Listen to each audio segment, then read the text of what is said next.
ಇಂದಿನ ದಿನಾಂಕ 27/8/2026. ಪ್ರಾರ್ಥ ಮುರಳಿ ಬಾಪ್ದಾದ ಮಧುಬನ. ಮಧುರ ಮಕ್ಕಳೇ, ಈಗ ಈ ಬೇಹದ್ದಿನ ಹಳೆಯ ಪ್ರಪಂಚದ ವಿನಾಶವಾಗಲಿದೆ. ಹೊಸ ಪ್ರಪಂಚವು ಸ್ಥಾಪನೆಯಾಗುತ್ತಿದೆ. ಆದ್ದರಿಂದ ಹೊಸ ಪ್ರಪಂಚದಲ್ಲಿ ಹೋಗುವುದಕ್ಕಾಗಿ ಪವಿತ್ರರಾಗಿ. ಪ್ರಶ್ನೆ: ಪರಮಾತ್ಮನ ಬಗ್ಗೆ ನೀವು ಮಕ್ಕಳು ಯಾವ ಅದ್ಭುತ ಮಾತನ್ನು ತಿಳಿದುಕೊಂಡಿದ್ದೀರಿ? ಯಾವುದು ಮನುಷ್ಯರ ತಿಳುವಳಿಕೆಗಿಂತ ದೂರವಿದೆ? ಉತ್ತರ: ನೀವು ಹೇಳುತ್ತೀರಿ, ಹೇಗೆ ಆತ್ಮವು ಜ್ಯೋತಿರ್ಬಿಂದುವಾಗಿದೆಯೋ ಹಾಗೆಯೇ ಪರಮಾತ್ಮನೂ ಸಹ ಅತಿ ಸೂಕ್ಷ್ಮ ಜ್ಯೋತಿ ಬಿಂದುವಾಗಿದ್ದಾರೆ. ಈ ಅದ್ಭುತ ಮಾತುಗಳು ಮನುಷ್ಯರ ತಿಳುವಳಿಕೆಗಿಂತ ದೂರವಿದೆ. ಕೆಲವು ಮಕ್ಕಳು ಸಹ ಇದರಲ್ಲಿ ತಬ್ಬಿಬ್ಬಾಗುತ್ತಾರೆ. ತಂದೆಯು ತಿಳಿಸುತ್ತಾರೆ, ಮಕ್ಕಳೇ, ತಬ್ಬಿಬ್ಬಾಗಬೇಡಿ. ಒಂದು ವೇಳೆ ಚಿಕ್ಕ ರೂಪದಲ್ಲಿ ನೆನಪು ನಿಲ್ಲುವುದಿಲ್ಲವೆಂದರೆ ದೊಡ್ಡ ರೂಪದಲ್ಲಿಯೇ ನೆನಪು ಮಾಡಿರಿ. ಆದರೆ ಅವಶ್ಯವಾಗಿ ನೆನಪು ಮಾಡಬೇಕಾಗಿದೆ. ಗೀತೆ. ರಾತ್ರಿಯ ಪ್ರಯಾಣಿಕನೇ, ಸುಸ್ತಾಗಬೇಡ. ಓಂ ಶಾಂತಿ. ಆತ್ಮಿಕ ಮಕ್ಕಳಿಗೆ ಆತ್ಮಿಕ ತಂದೆಯು ತಿಳಿಸುತ್ತಾರೆ, ಆದ್ದರಿಂದ ಮಕ್ಕಳೇ ಆತ್ಮ ಅಭಿಮಾನಿಗಳಾಗಿ ಕುಳಿತುಕೊಳ್ಳಬೇಕಾಗಿದೆ. ಈ ರೀತಿ ಮತ್ತೆಲ್ಲಿಯೂ ತಿಳಿಸುವುದಿಲ್ಲ. ಯಾವುದೇ ಸಾಧು ಸಂತ ಮೊದಲಾದವರೂ ಸಹ ಆತ್ಮ ಅಭಿಮಾನಿಯಾಗಿ ಕುಳಿತುಕೊಳ್ಳಿರಿ ಎಂದು ತಿಳಿಸುವುದಿಲ್ಲ. ಇದನ್ನು ಒಬ್ಬ ತಂದೆಯೇ ತಿಳಿಸುತ್ತಾರೆ, ಮತ್ಯಾರಿಗೂ ಹೇಳಲು ಬರುವುದೇ ಇಲ್ಲ. ಈ ಯುಕ್ತಿಯನ್ನು ಮತ್ಯಾರು ತಿಳಿಸಲು ಸಾಧ್ಯವಿಲ್ಲ. ನೀವು ಮಕ್ಕಳು ತಿಳಿದುಕೊಂಡಿದ್ದೀರಿ, ನಾವು ಆತ್ಮರಾಗಿದ್ದೇವೆ. ಆತ್ಮವೇ ಬಂದು ಶರೀರವನ್ನು ಬಿಟ್ಟು ಇನ್ನೊಂದನ್ನು ತೆಗೆದುಕೊಳ್ಳುತ್ತದೆ. ಕೆಲವೊಮ್ಮೆ ವಕೀಲ, ಕೆಲವೊಮ್ಮೆ ವೈದ್ಯನಾಗುತ್ತದೆ. ಆತ್ಮವೇ ಈಗ ಪತಿತವಾಗಿದೆ, ಮತ್ತೆ ಪಾವನವಾಗುತ್ತದೆ. ಆತ್ಮದಲ್ಲಿ ಜ್ಞಾನ ಧಾರಣೆಯಾಗುತ್ತದೆ. ತಂದೆಯು ನಿರಾಕಾರ ಜ್ಞಾನ ಸಾಗರನಾಗಿದ್ದಾರೆ ಅಂದ ಮೇಲೆ ತಿಳಿಸುತ್ತಾರಲ್ಲವೇ ಜ್ಞಾನವನ್ನು. ಪತಿತ ಪಾವನನಾಗಿದ್ದಾರೆ, ಆದ್ದರಿಂದ ಅವಶ್ಯವಾಗಿ ಬಂದು ಪಾವನರನ್ನಾಗಿ ಮಾಡುತ್ತಾರೆ. ಅವರು ಪಾರಲೌಕಿಕ ಪರಮಪಿತ ಪರಮಾತ್ಮನಾಗಿದ್ದಾರೆ. ತಿಳಿಸುತ್ತಾರೆ, ನಾನು ನಿಮ್ಮ ಪಾರಲೌಕಿಕ ತಂದೆಯಾಗಿದ್ದೇನೆ, ಜ್ಞಾನ ಸಾಗರನಾಗಿದ್ದೇನೆ. ನನಗೆ ನನ್ನದೇ ಆದ ಶರೀರವಿಲ್ಲ. ಇದೆಲ್ಲ ಜ್ಞಾನವನ್ನು ನೀವಾತ್ಮರು ಧಾರಣೆ ಮಾಡಿಕೊಳ್ಳುತ್ತೀರಿ ಅಂದಾಗ ನೀವು ಆತ್ಮ ಅಭಿಮಾನಿಗಳಾಗಬೇಕಾಗಿದೆ. ದೇಹಾಭಿಮಾನವನ್ನು ಇಟ್ಟುಕೊಳ್ಳಬಾರದು. ಕೇಳುವವರು ಮತ್ತು ಹೇಳುವವರು ಇಬ್ಬರೂ ದೇಹಾಭಿಮಾನಿಯಾಗಿರುವ ಸ್ಥಳವು ಮತ್ತೆಲ್ಲಿಯೂ ಇರುವುದಿಲ್ಲ. ತಂದೆಯಂತೂ ನಿರಾಕಾರನಾಗಿದ್ದಾರೆ. ಅವರು ಬಂದು ನಿಮಗೆ ರಾಜಯೋಗವನ್ನು ಕಲಿಸುತ್ತಾರೆ. ಉಳಿದೆಲ್ಲ ಮನುಷ್ಯರು ದೇಹಾಭಿಮಾನಿಗಳಾಗಿದ್ದಾರೆ. ಬಲೆ, ಈ ಲಕ್ಷ್ಮೀ ನಾರಾಯಣರು ಆತ್ಮ ಅಭಿಮಾನಿಯಾಗಿದ್ದರು ಎಂದು ಹೇಳುತ್ತಾರೆ. ಆದರೂ ಸಹ ದೇಹಾಭಿಮಾನವಂತೂ ಇರುತ್ತದೆ ಎಲ್ಲವೇ. ಈ ಜ್ಞಾನವನ್ನು ಪರಮಪಿತ ಪರಮಾತ್ಮನೇ ಬಂದು ಕೊಡುತ್ತಾರೆ. ಆತ್ಮವು ಧಾರಣೆ ಮಾಡಿಕೊಳ್ಳುತ್ತದೆ. ಆತ್ಮಕ್ಕೆ ಪತಿತನಿಂದ ಪಾವನರಾಗುವ ಯುಕ್ತಿಯನ್ನು ತಿಳಿಸುತ್ತಾರೆ. ಈಗ ಇಡೀ ಪ್ರಪಂಚದ ಅವನತಿಯಾಗಿದೆ, ಪುನಃ ಉನ್ನತಿ ಮಾಡಲು ಬರುತ್ತಾರೆ. ಇದನ್ನು ನೀವು ಮಕ್ಕಳು ತಿಳಿದುಕೊಂಡಿದ್ದೀರಿ. ಅವನತಿ ಎಂದರೆ ವಿನಾಶ, ಉನ್ನತಿ ಎಂದರೆ ಸ್ಥಾಪನೆ. ಸ್ಥಾಪನೆ ಮತ್ತು ವಿನಾಶ. ಯಾವುದರ ಸ್ಥಾಪನೆ? ಹೊಸ ಪ್ರಪಂಚದ ಸ್ಥಾಪನೆ, ಸ್ವರ್ಗದ ಸ್ಥಾಪನೆ. ಮತ್ತೆ ಹಳೆಯ ಪ್ರಪಂಚ, ನರಕದ ವಿನಾಶ. ಸ್ಥಾಪನೆ ಮತ್ತು ವಿನಾಶ. ಕಲಿಯುಗವು ಹಳೆಯ ಪ್ರಪಂಚವಾಗಿದೆ. ಇದರ ವಿನಾಶವು ಖಂಡಿತ ಆಗಬೇಕಾಗಿದೆ. ವಿನಾಶದ ಚಿಹ್ನೆಯು ಈ ಮಹಾಭಾರತ ಯುದ್ಧವಾಗಿದೆ. ಮಹಾಭಾರತದ ವೃತ್ತಾಂತವನ್ನು ಮಹಾಭಾರತದ ಶಾಸ್ತ್ರದಲ್ಲಿ ತೋರಿಸುತ್ತಾರೆ. ತಂದೆಯು ಬ್ರಹ್ಮರವರ ಮೂಲಕ ಸ್ಥಾಪನೆ ಮಾಡುತ್ತಾರೆ. ಅಂದ ಮೇಲೆ ಅವಶ್ಯವಾಗಿ ಹೊಸ ಪ್ರಪಂಚದ ಸ್ಥಾಪನೆ ಮಾಡುವರಲ್ಲವೇ. ಇದು ಬೇಹದ್ದಿನ ವಿನಾಶ ಮತ್ತು ಬೇಹದ್ದಿನ ಸಂಪಾದನೆಯಾಗಿದೆ. ತಂದೆಯೇ ಮಕ್ಕಳಿಗಾಗಿ ಹೊಸ ಮನೆಯನ್ನು ಕಟ್ಟಿಸುತ್ತಾರೆ, ಮತ್ತೆ ಹಳೆಯದನ್ನು ಸಮಾಪ್ತಿ ಮಾಡಿಸುತ್ತಾರೆ. ತೋರಿಸುತ್ತಾರೆ. ನೀವು ತಿಳಿದುಕೊಳ್ಳುತ್ತೀರಿ, ತಂದೆಯು ಈಗ ಹೊಸ ಪ್ರಪಂಚವನ್ನು ಸ್ಥಾಪನೆ ಮಾಡುತ್ತಿದ್ದಾರೆ. ತಮೋ ಪ್ರಧಾನರಿಂದ ಸತೋ ಪ್ರಧಾನರನ್ನಾಗಿ ಮಾಡುವುದಕ್ಕಾಗಿ ನಮ್ಮನ್ನು ತಯಾರು ಮಾಡುತ್ತಿದ್ದಾರೆ. ವಿನಾಶಕ್ಕಾಗಿ ಮಹಾಭಾರತ ಯುದ್ಧವು ಪ್ರಸಿದ್ಧವಾಗಿದೆ. ಇದು ಅದೇ ಸಮಯವಾಗಿದೆ. ಅದೇ ನಕ್ಷತ್ರಗಳು ಬಂದು ಪರಸ್ಪರ ಮಿಲನ ಮಾಡಿವೆ. ಯಾವುದೋ ಮಹಾಭಾರತದ ಸಮಯದಲ್ಲಿ ಇತ್ತು. ಈ ಏಣಿಯಲ್ಲಿಯೂ ಬರೆಯಲಾಗಿದೆ ಭಾರತದ ಉತ್ಥಾನ ಮತ್ತು ಪತನದ ಅದ್ಭುತ ಕಥೆಯೆಂದು. ಈ ಸಮಯದಲ್ಲಿ ಕಲ್ಪ ಎಂಬ ಹೆಸರು ಬರಬೇಕಾಗಿದೆ. ಆದಿಯಿಂದ ಅಂತ್ಯದವರೆಗೆ ಮನುಷ್ಯರು 84 ಜನ್ಮಗಳನ್ನು ತೆಗೆದುಕೊಳ್ಳುತ್ತಾರೆ. ಇದು ಸಹ ನಿಮ್ಮ ಬುದ್ಧಿಯಲ್ಲಿದೆ. ಮನುಷ್ಯರ ಬುದ್ಧಿಗೆ ಒಮ್ಮೆಲೆ ಗಾಡ್ರೇಜ್ ಬೀಗವು ಹಾಕಲ್ಪಟ್ಟಿದೆ. ಈ ಮಾತುಗಳನ್ನು ಮನುಷ್ಯರೇ ತಿಳಿದುಕೊಳ್ಳಬೇಕಾಗಿದೆ. ಆತ್ಮರು ಪಾತ್ರವನ್ನಭಿನಯಿಸಲು ಇಲ್ಲಿ ಶರೀರ ಧಾರಣೆ ಮಾಡಿಕೊಳ್ಳುತ್ತೀರಿ ಅಂದ ಮೇಲೆ ಡ್ರಾಮಾದ ಆದಿ ಮಧ್ಯ ಅಂತ್ಯದ ರಚಯಿತ, ನಿರ್ದೇಶಕ, ಮುಖ್ಯ ಪಾತ್ರಧಾರಿ ಮೊದಲಾದವರನ್ನು ಅರಿತುಕೊಳ್ಳಬೇಕಲ್ಲವೇ? ಈಗ ನಿಮಗೆ ಡ್ರಾಮಾದ ಆದಿಯಿಂದ ಹಿಡಿದು ಅಂತ್ಯದವರೆಗೆ 3 ಕಾಲಗಳ ಜ್ಞಾನವು ಅರ್ಥವಾಗಿದೆ. ತಂದೆಯ ಮೂಲಕ ಇದೆಲ್ಲ ಜ್ಞಾನವೂ ಸಿಗುತ್ತಿದೆ. ಸೃಷ್ಟಿ ಚಕ್ರವು ಹೇಗೆ ಸುತ್ತುತ್ತದೆ, ಇದಕ್ಕೆ ಆತ್ಮಿಕ ಜ್ಞಾನವೆಂದು ಹೇಳಲಾಗುತ್ತದೆ. ದೈಹಿಕ ಜ್ಞಾನಕ್ಕೆ ಫಿಲಾಸಫಿ ಎಂದು ಹೇಳಲಾಗುತ್ತದೆ. ಆತ್ಮಿಕ ಜ್ಞಾನಕ್ಕೆ ಜ್ಞಾನವೆಂದು ಹೇಳಲಾಗುತ್ತದೆ. ಇವೆಲ್ಲ ಮಾತುಗಳನ್ನು ಮಕ್ಕಳ ಬುದ್ಧಿಯಲ್ಲಿ ಕೂರಿಸಿದ್ದಾರೆ. ಮಕ್ಕಳಿಗೆ ತಿಳಿದಿದೆ, ಈಗ 84 ಜನ್ಮಗಳ ನಾಟಕವು ಮುಕ್ತಾಯವಾಗುತ್ತದೆ. ನಾವೀಗ ಹಿಂತಿರುಗಿ ಹೋಗುತ್ತೇವೆ.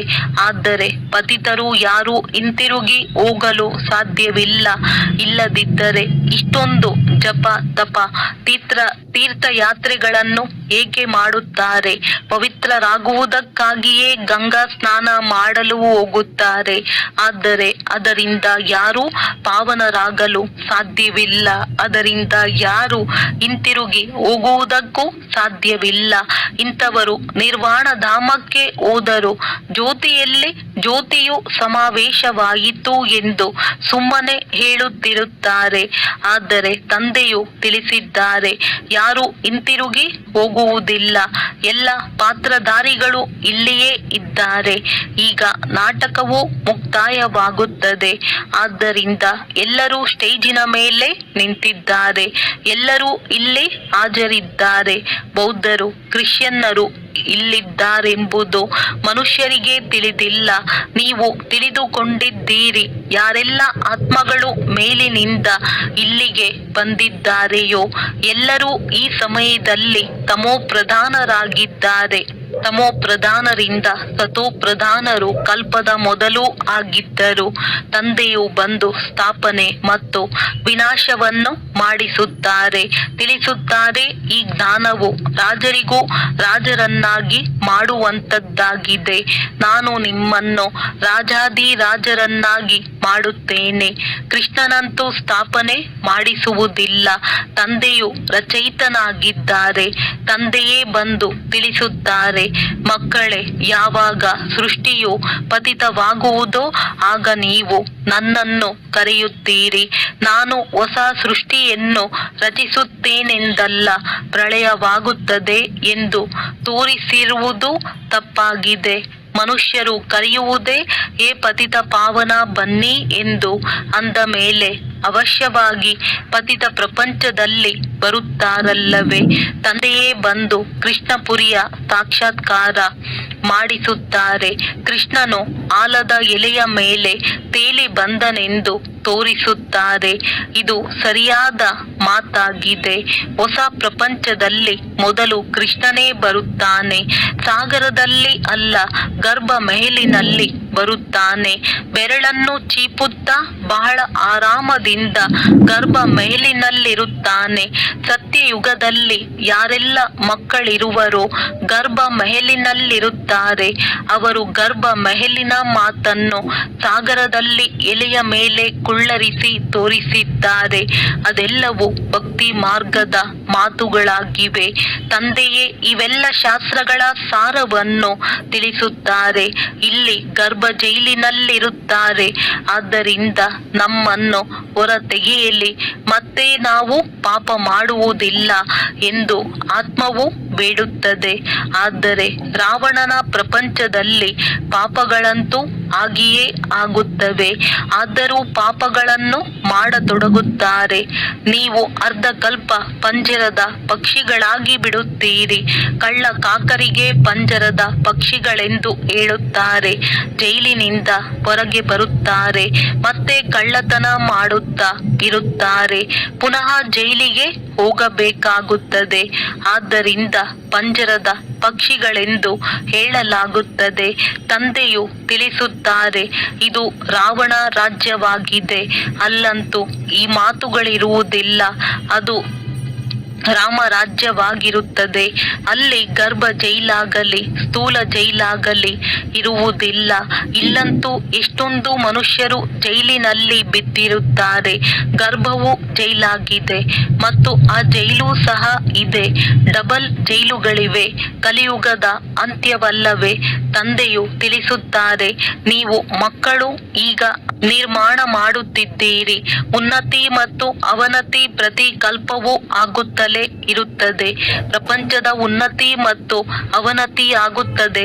ಅದರಲ್ಲಿ ಮುಖ್ಯ ಪಾತ್ರವು ಭಾರತದ್ದಾಗಿದೆ. ಪರಮಾತ್ಮ ಮತ್ತು ಆತ್ಮರು ಬಹಳ ಕಾಲ ಅಗಲಿ ಹೋಗಿದ್ದರು ಎಂದು ಹಾಡುತ್ತಿರುತ್ತಾರೆ. ಅದಕ್ಕೂ ಲೆಕ್ಕವೂ ಬೇಕಲ್ಲವೇ? ಯಾವ ಆತ್ಮರು ಬಹಳ ಕಾಲದಿಂದ ಅಗಲಿ ಹೋಗಿದ್ದರೋ ಮೊಟ್ಟ ಮೊದಲು ದೇವಿ ದೇವತಾ ಧರ್ಮದ ಆತ್ಮರು ಪಾತ್ರವನ್ನಭಿನಯಿಸಲು ಬರುತ್ತಾರೆ. ಈಗ ಆ ದೇವತೆಗಳಿಲ್ಲ.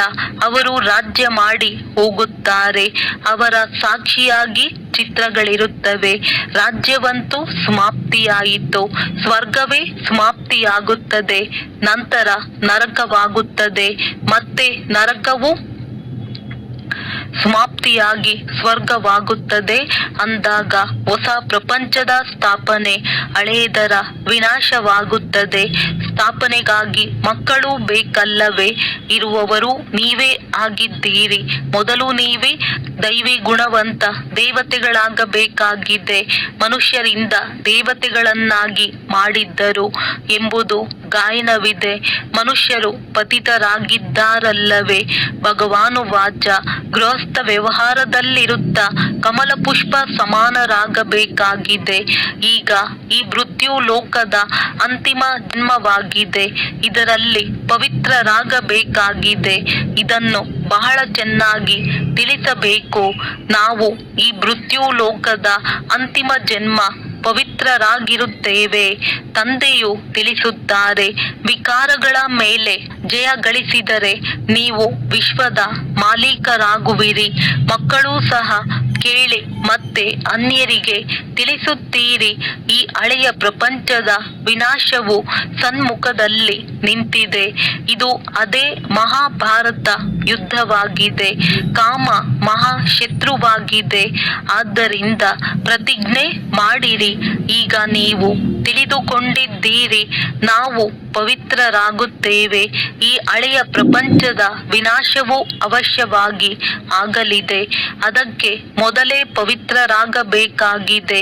ವಿನಾಶವಾದರೆ ಮತ್ತೆ ಮಾತೆ ಕೇಳಬೇಡಿ. ಹಾಹಾಕಾರವಾಗಿ ಬಿಡುತ್ತದೆ. ಬಹಳ ಕಠಿಣ ಮೃತ್ಯುವಿರುತ್ತದೆ. ನೀವು ನೋಡುವುದಕ್ಕೂ ಸಾಧ್ಯವಿಲ್ಲ. ಹೇಗೆ ಯಾರಿಗಾದರೂ ಆಪರೇಷನ್ ಆಗುತ್ತದೆ ಎಂದರೆ ಅದನ್ನು ನಿರ್ಬಲರು ನೋಡಿ ತಡೆಯುವುದಿಲ್ಲ, ಮೂರ್ಛಿತರಾಗಿ ಬೀಳುತ್ತಾರೆ. ಆದ್ದರಿಂದ ವೈದ್ಯರು ಕುಟುಂಬದವರನ್ನು ಬರಲು ಬಿಡುವುದಿಲ್ಲ. ಈಗಂತೂ ಎಷ್ಟು ದೊಡ್ಡ ಆಪರೇಷನ್ ಆಗುವುದು. ಒಬ್ಬರು ಇನ್ನೊಬ್ಬರನ್ನು ಸಾಯಿಸುತ್ತಾ ಇರುತ್ತಾರೆ. ಇದು ಕೊಳಕು ಪ್ರಪಂಚ. ಮುಳ್ಳುಗಳ ಕಾಡಾಗಿದೆ. ಸತ್ಯಯುಗಕ್ಕೆ ಹೂದೋಟ, ಹೂವಿನ ಉದ್ಯಾನವನವೆಂದು ಹೇಳಲಾಗುತ್ತದೆ. ದೇವತೆಗಳು ಚೈತನ್ಯ ಹೂಗಳಲ್ಲವೇ? ಮನುಷ್ಯರಂತೂ ತಿಳಿದುಕೊಳ್ಳುತ್ತಾರೆ ಸ್ವರ್ಗದಲ್ಲಿ ಯಾವುದೋ ಹೂದೋಟವಿರುತ್ತದೆ ಎಂದು. ಏನನ್ನು ಕೇಳಿಸಿಕೊಳ್ಳುವರೋ ಅದನ್ನೇ ಹೇಳಿಬಿಡುತ್ತಾರೆ. ಭಗವಂತನ ಹೂದೋಟವೆಂದು ಹೇಳುತ್ತಾರಲ್ಲವೇ? ಧ್ಯಾನದಲ್ಲಿ ಹೋದಾಗಲೂ ಉದ್ಯಾನವನವನ್ನು ನೋಡುತ್ತಾರೆ. ಅಲ್ಲಾನು ಕೈಯಲ್ಲಿ ಹೂವು ಕೊಟ್ಟರು ಎಂದು ಹೇಳುತ್ತಾರೆ. ಬುದ್ಧಿಯಲ್ಲಿಯೇ ಅಲ್ಲಾನ ಹೂದೋಟವಿರುತ್ತದೆ. ಆದ್ದರಿಂದ ಅದರಂತೆಯೇ ಕಾಣುತ್ತದೆ. ಭಕ್ತಿ ಮಾರ್ಗದಲ್ಲಿ ಸಾಕ್ಷಾತ್ಕಾರಕ್ಕಾಗಿ ಭಕ್ತಿ ಮಾಡುತ್ತಾರೆ. ಸಾಕ್ಷಾತ್ಕಾರವಾಯಿತೆಂದರೆ ಭಗವಂತನು ಸರ್ವವ್ಯಾಪಿ ಎಂದು ಹೇಳಿಬಿಡುತ್ತಾರೆ. ಏನು ಕಳೆದು ಹೋಯಿತೋ ಅದು ಪುನಃ ಆಗುವುದು. ಮಕ್ಕಳು ಯಾವ ಉಡುಪಿನಲ್ಲಿ ಹೇಗೆ ಬಂದಿದ್ದೀರೋ ಅದೇ ಉಡುಪುಗಳಲ್ಲಿ ಕಲ್ಪದ ನಂತರವೂ ಬರುತ್ತೀರಿ. ಈ ನಾಟಕವನ್ನು ಕೆಲವರು ಬಹಳ ಚೆನ್ನಾಗಿ ತಿಳಿದುಕೊಳ್ಳುತ್ತಾರೆ. ತಂದೆಯ ಬಳಿ ಯಾರಾದರೂ ಬರುತ್ತಾರೆಂದರೆ ತಂದೆಯು ಕೇಳುತ್ತಾರೆ, ಮೊದಲು ಎಂದಾದರೂ ಬಂದಿದ್ದೀರಾ? ಹೌದು ಬಾಬಾ, ಕಲ್ಪದ ಮೊದಲೂ ಸಹ ತಮ್ಮೊಂದಿಗೆ ಮಿಲನ ಮಾಡಿದ್ದೆವು. ತಮ್ಮಿಂದ ಆಸ್ತಿಯನ್ನು ಪಡೆಯಲು ಬಂದಿದ್ದೆವು ಎಂದು ಹೇಳುತ್ತಾರೆ. ತಂದೆಯು ಕೇಳುತ್ತಾರೆ, ಏನು ಪದವಿಯನ್ನು ಪಡೆದಿದ್ದೀರಿ? ಮೊಮ್ಮ ಬಾಬಾ ಎಂದು ಹೇಳುತ್ತೇವೆ. ಅಂದ ಮೇಲೆ ಅವಶ್ಯವಾಗಿ ಅವರ ಮನೆತನದಲ್ಲಿ ಬರುತ್ತೇವೆ. ತಂದೆಯು ಹೇಳುತ್ತಾರೆ, ಮಕ್ಕಳೇ, ಶ್ರೇಷ್ಠ ಪದವಿಯನ್ನು ಪಡೆಯುವ ಪುರುಷಾರ್ಥ ಮಾಡಿರಿ. ಇವೆಲ್ಲ ಮಾತುಗಳು ನಿಮ್ಮ ಬುದ್ಧಿಯಲ್ಲಿವೆ. ಅವಶ್ಯವಾಗಿ ಯುದ್ಧವೂ ಇದೆ. ನರಕದ ವಿನಾಶವಂತೂ ಆಗಲೇಬೇಕಾಗಿದೆ. ನಿಮ್ಮ ಬಳಿ ಒಳ್ಳೊಳ್ಳೆಯ ಚಿತ್ರಗಳಿವೆ. ಕೃಷ್ಣನ 2 ಗೋಲಗಳಿರುವ ಚಿತ್ರವನ್ನೂ ಸಹ ಮಾಡಿಸಬೇಕು. ಇದರಲ್ಲಿ ಬಹಳ ಸ್ಪಷ್ಟವಾಗಿದೆ, ಸ್ವರ್ಗದ ದ್ವಾರವು ತೆರೆಯುತ್ತದೆ ಎಂದರೆ ನರಕವು ಸಮಾಪ್ತಿಯಾಗುತ್ತದೆ. ನಿಮ್ಮ ಮುಖವು ಸ್ವರ್ಗದ ಕಡೆ ಇದೆ. ಇದು ಬಹಳ ಅಕ್ಯುರೇಟ್ ಮಾತಾಗಿದೆ. ನೀವು ತಿಳಿದುಕೊಂಡಿದ್ದೀರಿ. ನಾವೀಗ ಮನೆಗೆ ಹೋಗಬೇಕಾಗಿದೆ. ಅಂದ ಮೇಲೆ ಮನೆಯನ್ನೇ ನೆನಪು ಮಾಡಬೇಕಾಗಿದೆ. ಹಳೆಯ ಪ್ರಪಂಚವನ್ನು ಮರೆಯಬೇಕಾಗುತ್ತದೆ. ಇದಕ್ಕೆ ಬೇಹದ್ದಿನ ವೈರಾಗ್ಯವೆಂದು ಹೇಳಲಾಗುತ್ತದೆ. ಹಳೆಯ ಪ್ರಪಂಚವನ್ನು ಬಿಟ್ಟು ನಾವು ತಂದೆಯ ಬಳಿ ಹೋಗುತ್ತೇವೆ. ನೆನಪಿನ ಯಾತ್ರೆಯಿಂದಲೇ ಹೋಗುತ್ತೇವೆ. ಮುಖ್ಯವಾದುದು ನೆನಪಿನ ಮಾತಾಗಿದೆ. ನೆನಪನ್ನಂತೂ ಎಲ್ಲರೂ ಮಾಡುತ್ತಾರಲ್ಲವೇ? ಈಗ ತಂದೆಯು ಯಥಾರ್ಥ ಮಾತನ್ನು ತಿಳಿಸುತ್ತಾರೆ. ನನ್ನನ್ನು ನೆನಪು ಮಾಡಿರಿ. ಇದು ಅವ್ಯಭಿಚಾರಿ ನೆನಪು, ಜೊತೆಗೆ ಅರ್ಥಸಹಿತವಾಗಿದೆ. ನೀವು ತಿಳಿದುಕೊಂಡಿದ್ದೀರಿ, ಶಿವ ತಂದೆಯು ಬಿಂದುವಾಗಿದ್ದಾರೆ. ತಮ್ಮನ್ನು ಆತ್ಮ ಬಿಂದುವೆಂದು ತಿಳಿಯಿರಿ. ತಂದೆಯನ್ನು ಬಿಂದುವೆಂದು ತಿಳಿದುಕೊಳ್ಳಿ. ಹೊಸ ಮಾತನ್ನು ನೋಡಿ ಬೇಗನೆ ಮರೆತು ಹೋಗುತ್ತಾರೆ. ತಮ್ಮನ್ನು ಆತ್ಮನೆಂದು ತಿಳಿದು ತಂದೆ ಮತ್ತು ತಮ್ಮ ಮನೆಯನ್ನು ನೆನಪು ಮಾಡಬೇಕಾಗಿದೆ. ಒಂದು ವೇಳೆ ಬಿಂದುವು ಚಿಕ್ಕದೆನಿಸುತ್ತದೆ ಎಂದರೆ ಮನೆಯಂತೂ ದೊಡ್ಡದಾಗಿದೆ ಅಲ್ಲವೇ? ಮನೆಯನ್ನು ನೆನಪು ಮಾಡಿರಿ. ತಂದೆಯು ಅಲ್ಲಿರುತ್ತಾರೆ. ಎಲ್ಲಿ ತಂದೆ ಇರುವರೋ ಅಲ್ಲಿಗೆ ನಾವು ಹೋಗುತ್ತೇವೆ. ಬಿಂದುವು ನೆನಪಿಗೆ ಬರುವುದಿಲ್ಲವೆಂದರೆ ಒಳ್ಳೆಯದು. ಮನೆಯಂತೂ ನೆನಪಿಗೆ ಬರುತ್ತದೆ ಎಲ್ಲವೇ? ಅದು ಶಾಂತಿಧಾಮ, ಮತ್ತೊಂದು ಸುಖಧಾಮವಾಗಿದೆ. ಇದು ದುಃಖಧಾಮವಾಗಿದೆ. ನೀವೀಗ ನಂಬರ್ ವಾರ್ ಪುರುಷಾರ್ಥದ ಅನುಸಾರ ಓದುತ್ತಿದ್ದೀರಿ. ಮತ್ತೆ ಸುಖಧಾಮದಲ್ಲಿ ಬರುತ್ತೀರಿ. ತಂದೆಯ ಮಕ್ಕಳಾಗಿದ್ದೀರಿ. ಅಂದ ಮೇಲೆ ಅವಶ್ಯವಾಗಿ ಸ್ವರ್ಗದ ರಾಜ್ಯ ಭಾಗ್ಯವು ಬೇಕಲ್ಲವೇ? ಕಲ್ಪದ ಮೊದಲೂ ಸಹ ಶಿವ ತಂದೆಯು ಬಂದಿದ್ದರು. ಸ್ವರ್ಗದ ರಾಜ್ಯ ಭಾಗ್ಯವನ್ನು ನೀಡಿದ್ದರು. ನೀವು ಮರೆತು ಹೋಗಿದ್ದೀರಿ. ತಂದೆಯು ತಿಳಿಸುತ್ತಾರೆ, ನಿಮಗೆ ಆಸ್ತಿಯನ್ನು ಕೊಡಲು ನಾನೀಗ ಪುನಃ ಬಂದಿದ್ದೇನೆ. ಎಷ್ಟು ಬಾರಿ ನೀವು ರಾಜ್ಯವನ್ನು ತೆಗೆದುಕೊಂಡಿದ್ದೀರಿ ಮತ್ತು ಕಳೆದುಕೊಂಡಿದ್ದೀರಿ. ಲೆಕ್ಕವಿಲ್ಲದಷ್ಟು ಬಾರಿ ಆಸ್ತಿಯನ್ನು ಪಡೆದಿದ್ದೀರಿ. ಬೆಳೆದಿದ್ದೀರಿ. ಆದರೂ ಇಂತಹ ತಂದೆಯನ್ನು ಏಕೆ ಮರೆತು ಹೋಗುತ್ತೀರಿ? ಮಾಯೆಯ ಬಿರುಗಾಳಿಯಿಂದ ಬಹಳ ಯುದ್ಧವಾಗುತ್ತದೆ.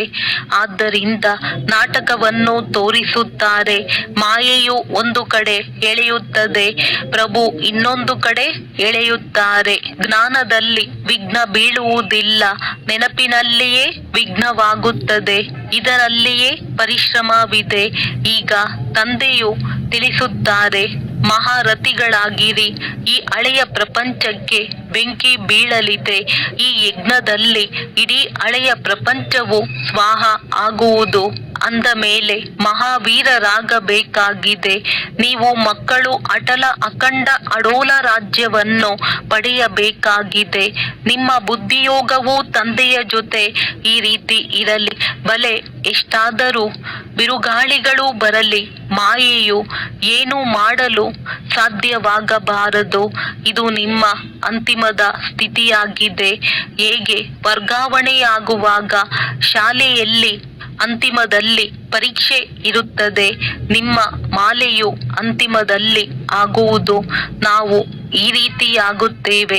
ಇಂಥವರು ಈ ಪದವಿ ಪಡೆಯುವರು, ಇವರು ದಾಸಿಯಾಗುವರು. ಇದೆಲ್ಲವೂ ನಿಮಗೆ ಸಾಕ್ಷಾತ್ಕಾರವಾಗುವುದು. ಆ ಸಮಯದಲ್ಲಂತೂ ಏನೂ ಮಾಡಲು ಸಾಧ್ಯವಿಲ್ಲ. ಪಶ್ಚಾತ್ತಾಪ ಪಡಬೇಕಾಗುವುದು. ನಾನು ಏನು ಮಾಡಿಬಿಟ್ಟೆನೋ, ಶ್ರೀಮತದಂತೆ ಏಕೆ ನಡೆಯಲಿಲ್ಲ? ಆದರೆ ಆ ಸಮಯದಲ್ಲಿ ಏನು ಮಾಡಲು ಸಾಧ್ಯವಿಲ್ಲ. ಹೀಗೆ ಅನೇಕರು ಪಶ್ಚಾತ್ತಾಪ ಪಡುವರು. ಹೇಗೆ ಮನುಷ್ಯರು ಯಾರನ್ನಾದರೂ ಕೊಲೆ ಮಾಡಿ ನಂತರ ಪಶ್ಚಾತ್ತಾಪ ಪಡುತ್ತಾರೆ. ಆದರೆ ಕೊಲೆ ಆಗಿ ಹೋಯಿತೆಂದ ಮೇಲೆ ಮತ್ತೇನು ಮಾಡಲು ಸಾಧ್ಯ? ಆದ್ದರಿಂದ ತಂದೆಯು ತಿಳಿಸುತ್ತಾರೆ, ಹುಡುಗಾಟಿಕೆ ಮಾಡಬೇಡಿ, ತಮ್ಮ ಪುರುಷಾರ್ಥ ಮಾಡುತ್ತಾ ಇರಿ. ಒಳ್ಳೆಯದು. ಮಧುರಾತಿ ಮಧುರ ಅಗಲಿ ಹೋಗಿ ಮರಳಿ ಸಿಕ್ಕಿರುವ ಮಕ್ಕಳ ಪ್ರತಿ ಮಾತ್ಪಿತಾ ಬಾಪ್ ದಾದಾರವರ ನೆನಪು, ಪ್ರೀತಿ ಹಾಗೂ ಸುಪ್ರಭಾತ. ಆತ್ಮಿಕ ಮಕ್ಕಳಿಗೆ ಆತ್ಮಿಕ ತಂದೆಯ ನಮಸ್ತೆ. ಧಾರಣೆಗಾಗಿ ಮುಖ್ಯ ಸಾರ.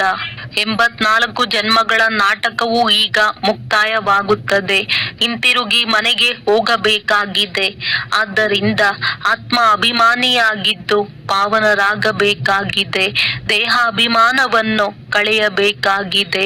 ಅರ್ಥ ಸಹಿತವಾಗಿ ತನ್ನನ್ನು ಆತ್ಮಬಿಂದುವೆಂದು ತಿಳಿದು ಬಿಂದು ತಂದೆಯ ಅವ್ಯಭಿಚಾರಿ ನೆನಪಿನಲ್ಲಿರಬೇಕಾಗಿದೆ. ಮಹಾವೀರರಾಗಿ ತಮ್ಮ ಸ್ಥಿತಿಯನ್ನು ಅಚಲ ಅಡೋಲವನ್ನಾಗಿ ಮಾಡಿಕೊಳ್ಳಬೇಕಾಗಿದೆ. ವರದಾನ: ವ್ಯರ್ಥದ ಲೀಕೇಜ್ ಅನ್ನು ಸಮಾಪ್ತಿಗೊಳಿಸಿ ಸಮರ್ಥರಾಗುವಂತಹ ಕಡಿಮೆ ಖರ್ಚಿನಲ್ಲಿ ಬಹಳ ಪ್ರಸಿದ್ಧರಾಗಿರಿ. ಸಂಗಮ ಯುಗದಲ್ಲಿ ಬಾಪ್ ದಾದಾರವರ ಮೂಲಕ ಯಾವುದೆಲ್ಲ ಖಜಾನೆಗಳು ಸಿಕ್ಕಿವೆ, ಆ ಎಲ್ಲ ಖಜಾನೆಗಳನ್ನು ವ್ಯರ್ಥದಲ್ಲಿ ಹೋಗುವುದರಿಂದ ಉಳಿತಾಯ ಮಾಡುತ್ತೀರೆಂದರೆ ಕಡಿಮೆ ಖರ್ಚಿನಲ್ಲಿ ಹೆಚ್ಚು ಪ್ರಸಿದ್ಧರಾಗುತ್ತೀರಿ. ವ್ಯರ್ಥದಿಂದ ಉಳಿತಾಯ ಮಾಡುವುದು ಎಂದರೆ ಸಮರ್ಥರಾಗುವುದು. ಎಲ್ಲಿ ಸಮರ್ಥತೆ ಇದೆ ಅಲ್ಲಿ ವ್ಯರ್ಥವಾಗಿ ಹೋಗಲು ಸಾಧ್ಯವೇ ಇಲ್ಲ. ಒಂದು ವೇಳೆ ವ್ಯರ್ಥದ ಲೀಕೇಜ್ ಇದೆ ಎಂದರೆ ಎಷ್ಟಾದರೂ ಪುರುಷಾರ್ಥ ಮಾಡಿರಿ, ಪರಿಶ್ರಮ ಪಡಬಹುದು, ಆದರೆ ಶಕ್ತಿಶಾಲಿ ಆಗಲು ಸಾಧ್ಯವಿಲ್ಲ. ಆದ್ದರಿಂದ ಲೀಕೇಜ್ ಅನ್ನು ಪರಿಶೀಲನೆ ಮಾಡುತ್ತಾ ಸಮಾಪ್ತಿ ಮಾಡುತ್ತೀರೆಂದರೆ ವ್ಯರ್ಥದಿಂದ ಸಮರ್ಥರು ಆಗಿಬಿಡುತ್ತೀರಿ. ಸ್ಲೋಗನ್: ಪ್ರವೃತ್ತಿಯಲ್ಲಿರುತ್ತಾ ಸಂಪೂರ್ಣ ಪವಿತ್ರರಾಗುವುದೇ ಯೋಗಿ ಅಥವಾ ಜ್ಞಾನಿ ಆತ್ಮನ ಚಾಲೆಂಜ್ ಆಗಿದೆ. ಅವ್ಯಕ್ತ ಸೂಚನೆಗಳು: ಅಪವಿತ್ರತೆಯ ಬೀಜವನ್ನು ಸಮಾಪ್ತಿ ಮಾಡಿ ಸಂಪೂರ್ಣ ಸ್ವಚ್ಛ ಆಗಿರಿ. ಪರಮಾತ್ಮನ ಜ್ಞಾನದ ನವೀನತೆ ಪವಿತ್ರತೆಯಾಗಿದೆ.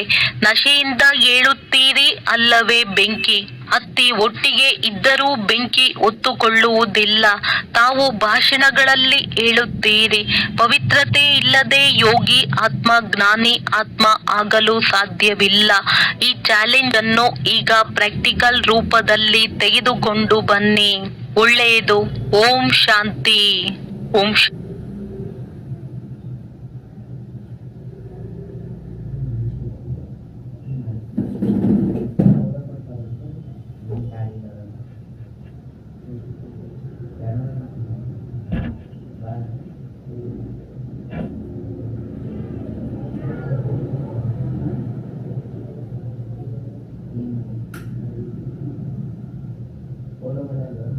ಒಳಗೆ ಹೋಗೋದು